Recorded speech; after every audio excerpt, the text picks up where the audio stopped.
Là chuyện gì nữa? Em đùa họ. Là chuyện gì nữa? Tăng lúc tôi nhớ tăng cỏ à. Chị ơi, người em đâu? Về. Quay video. Các người ta xin một tiền đúng mở em mà.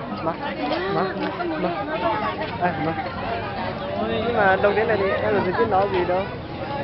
À đâu, mình đi học bánh trưng của họ.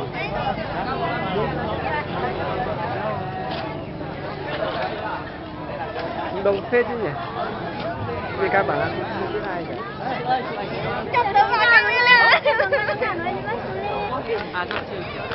Trời ơi, được rồi.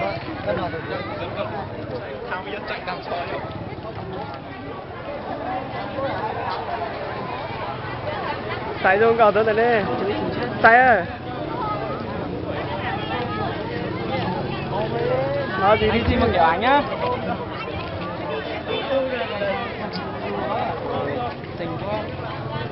Chú ý chết.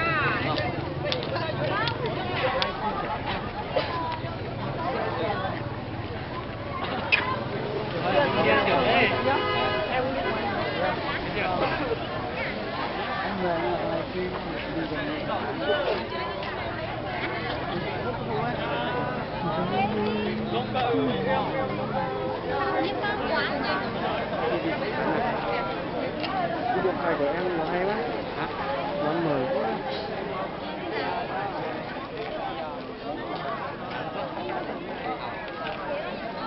Cái gì chạy đâu? Quay đã ôm được không? Cái gì chạy đi đâu rồi? Cái gì chạy đi đâu rồi? Cái gì rồi đây nó chạy đi đâu rồi? Thế là nó ra quay đã ôm. Đấy, cái này mình mua mới đi. Chúng tôi quay à?